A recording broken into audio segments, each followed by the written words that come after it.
Yo mga idol, kamusta? Sports Talk PH nga pala. Ang update kay Casimero, pag-usapan natin yan mga idol. Ngunit bago ang lahat ay huwag kakalimutang mag-subscribe at i-click ang notification bell button for more sports talk. So alam nga po nating lahat na kahit natalo ang former 3 Division Champion General Casimero sa kamay ng Japanese underdog Kyonosuke Kameda nitong nakalipas na buwan lamang, ay may paparating na naman itong laban sa susunod na buwan.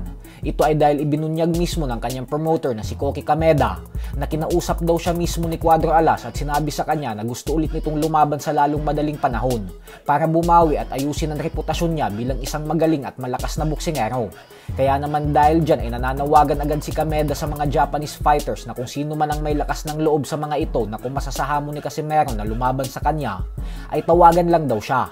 At ngayon nga po ay lumitaw na ang pangalan ng sunod na makakalaban ni Casimero sa December 27.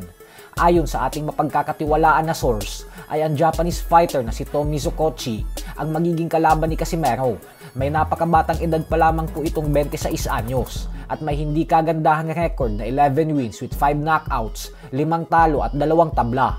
Huling beses itong sumampa sa ibabaw ng lona nitong nakalipas na buwan ng Marso lamang, kung saan natalo ito sa kamay ng Chinese fighter na si Guang Hengluan via 8-round technical decision. Kaya naman sasampa sila sa ibabaw ng lona ni Casimero sa susunod na buwan ng parehong nanggagaling sa pagkatalo. Ganun pa man ay aminado naman po mismo ang kampo ni Casimero na isang tune-up fight lang ang laban nila na ito. Pero syempre hindi po talaga siya pwedeng magpatalo dito upang manatiling buhay ang potensyal na mega showdown niya kontra sa Mexican former 2 Division Champion Luis Neri sa susunod na taon.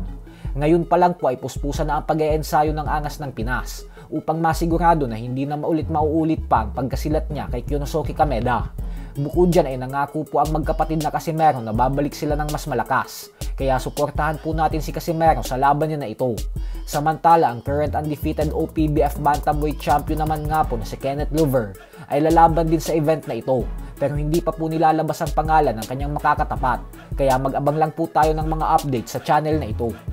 Sa kabilang banda naman mga idol ay 10 araw na nga lamang po ang inaantay natin at magaganap na ang inaabangang kauna-unahang laban ni Jimwell Pacquiao sa professional boxing.